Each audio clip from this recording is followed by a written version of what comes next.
देख रहे हो शैलेश एक्स हॉरर। नमस्कार दोस्तों, मैं शैलेश एक बार फिर से आ गया हूँ एक और नई हॉरर स्टोरी लेकर, जिसका नाम है अनहोनी। तो चलिए इस कहानी को शुरू करते हैं।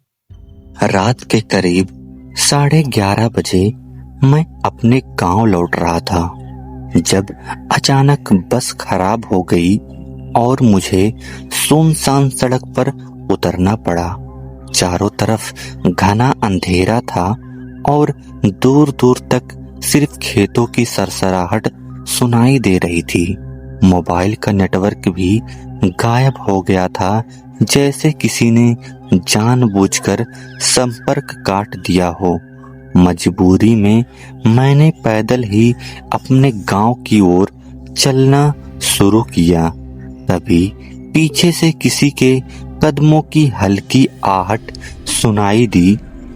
पहले मुझे लगा कोई मेरी तरह ही यात्री होगा, लेकिन जब मैंने पीछे मुड़कर देखा तो सड़क बिल्कुल खाली थी।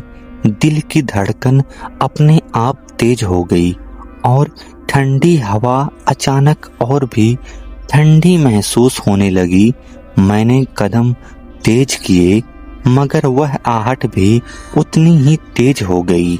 ऐसा लग रहा था जैसे कोई बिल्कुल मेरे पीछे चल रहा हो। माथे से पसीना टपकने लगा, जबकि मौसम ठंड का था।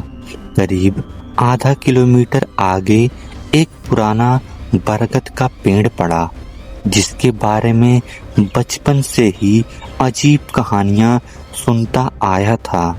जैसे ही मैं उसके पास पहुंचा, सड़क के किनारे किसी सफेद कपड़े वाली आकृति को खड़ा देखा। उसकी लंबी बिखरी बाल हवा में उड़ रहे थे और चेहरा अंधेरे में साफ नहीं दिख रहा था। मैं डर के मारे वहीं रुक गया और सांस थाम ली। अचानक वह आकृति धीरे धीरे मेरी तरफ मुड़ने लगी। मेरे पैरों ने जैसे जवाब दे दिया हो, लेकिन किसी तरह हिम्मत जुटाकर मैंने आंखें बंद कर ली। अगले ही पल मेरे कान के पास किसी औरत की भारी फटी हुई आवाज गूंजी।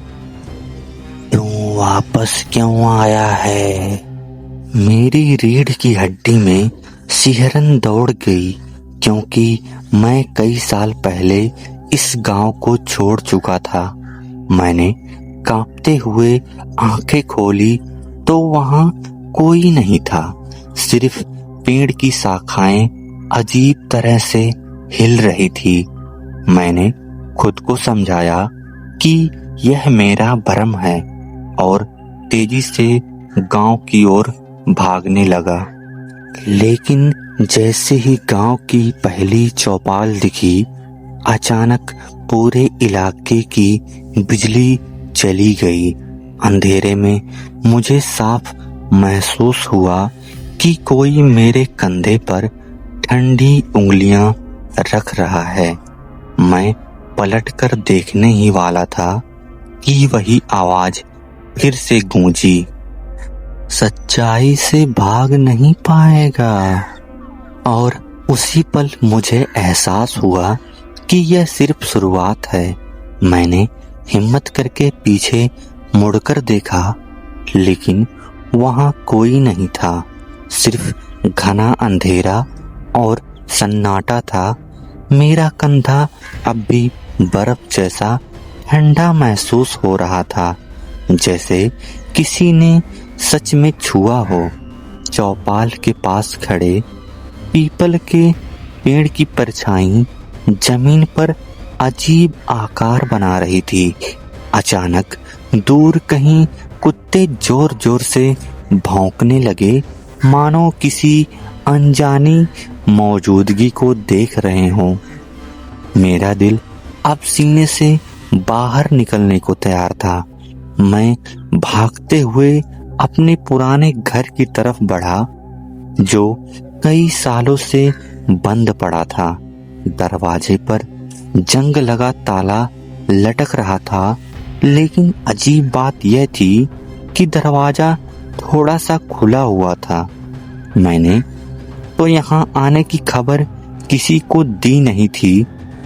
फिर अंदर कौन हो सकता था? हवा के झोंके से दरवाजा चरमराया और भीतर से हल्की रोशनी झिलमिलाती दिखी। मेरा गला सूख गया, फिर भी मैंने कदम अंदर रख दिया। घर के अंदर धूल जमी हुई थी, जैसे बरसों से कोई नहीं आया हो, लेकिन फर्श पर ताजे पैरों के साफ निशान दिखाई दे रहे थे। वह निशान सीधे उस कमरे की ओर जा रहे थे जिसे मैंने बचपन में हमेशा बंद देखा था। उस कमरे से धीमी धीमी फुसफुसाहट सुनाई दे रही थी, जैसे कोई मेरा नाम ले रहा हो। हर कदम के साथ वो आवाज साफ होती जा रही थी। मेरी सांसें भारी हो चुकी थीं, फिर भी मैं उस दरवाजे तक पहुंच गया। जैसे ही मैंने कमरे का हैंडल घुमाया, दरवाजा अपने आप जोर से खुल गया। अंदर दीवारों पर काले धब्बे थे जो खून जैसे लग रहे थे, और बीच में एक पुरानी टूटी कुर्सी पड़ी थी। उसी कुर्सी पर कोई अदृश्य ताकत बैठी हुई महसूस हो रही थी। अचानक सामने वाली दीवार पर मेरी ही परछाई उभरी, लेकिन वह मेरी हरकतों से अलग चल रही थी। उसने धीरे धीरे अपना सिर मेरी तरफ घुमाया और मुस्कुराने लगी। अब मेरे पैरों के नीचे की जमीन कांपने लगी और कमरे का दरवाजा अपने आप बंद हो गया। वही औरत की फटी आवाज फिर से गूंजी, तुझे याद है उस रात तूने क्या किया था? मेरे दिमाग में बचपन की धुंधली यादें चमकने लगी, लेकिन मैं कुछ साफ नहीं देख पा रहा था। तभी अचानक कुर्सी अपने आप हिलने लगी और उस पर बैठी अदृश्य परछाई उठ खड़ी हुई। अब मुझे यकीन हो गया कि ये अनहोनी मेरे अतीत से जुड़ी है।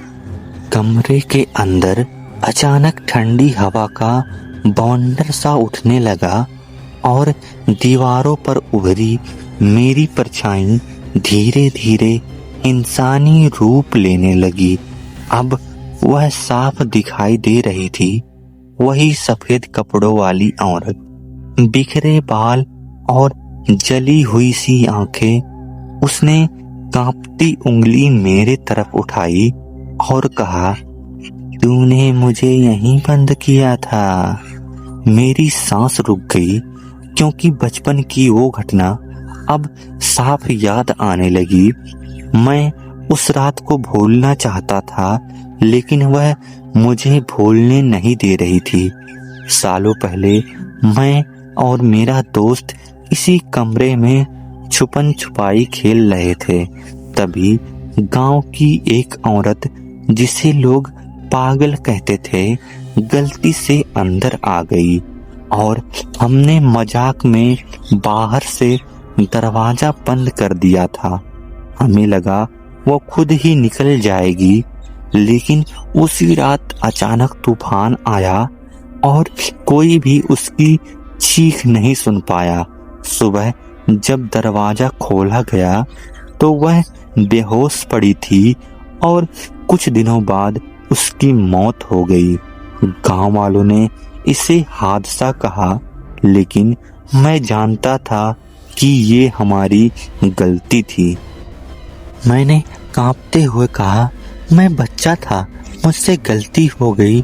लेकिन वह परछाई जोर से चीखी और पूरा कमरा हिलने लगा। उसने बताया कि उसकी मौत के बाद उसकी आत्मा इसी घर में भटकती रही, इंतजार करती रही कि मैं वापस आऊं। तू भाग गया था बिना माफी मांगे। उसकी आवाज दर्द और गुस्से से भरी थी। तभी मुझे समझ आया कि उस रात सड़क पर जो हुआ वो मुझे यहाँ तक लाने के लिए था। मैं घुटनों के बल गिर गया और रोते हुए उससे माफी मांगने लगा। अचानक कमरे की हवा शांत होने लगी और दीवारों के काले धब्बे फीके पड़ने लगे। वह औरत अब पहले जैसी डरावनी नहीं दिख रही थी। उसके चेहरे पर दर्द था, लेकिन गुस्सा कम हो चुका था। उसने धीमी आवाज में कहा, सच्चाई स्वीकार करना ही सजा और मुक्ति दोनों है। और इतना कहने के बाद धीरे धीरे उसकी आकृति धुंध में बदलने लगी। अगली सुबह जब गांव वाले मुझे उस कमरे में बेहोश पाए तो दरवाजा अंदर से बंद था। मैंने किसी को पूरी बात नहीं बताई, लेकिन उस दिन के बाद घर की अंदर की अजीब घटनाएं हमेशा के लिए बंद हो गई। मुझे समझ आ गया कि ये सब क्यों हुआ। अधूरी गलती और दबा हुआ अपराध कभी खत्म नहीं होता। अनहोनी कोई श्राप नहीं था, बल्कि मेरे अपने अपराध बोध की परछाई थी। और शायद यही सबसे डरावनी सच्चाई थी। और वह जाते जाते मुझे इतना समझा गई कि हमें मजाक में भी कभी ऐसी मजाक नहीं करनी चाहिए जिससे किसी की जान चली जाए। तो दोस्तों, ये कहानी आपको कैसी लगी कमेंट करके बताइए। और अगर यह कहानी आपको पसंद आई हो तो मेरे वीडियो को लाइक और चैनल को सब्सक्राइब जरूर कर लेना। मैं ऐसे ही हॉरर स्टोरी लाता रहूँगा। और अगर आपके पास कोई हॉरर स्टोरी का टॉपिक है तो वह भी आप कमेंट कर सकते हैं। मैं उस पर भी हॉरर स्टोरी लाने की पूरी कोशिश करूँगा। तो चलिए कल मिलते हैं किसी नए हॉरर स्टोरी के साथ। तुम देख चुके हो शैलेश एक्स हॉरर।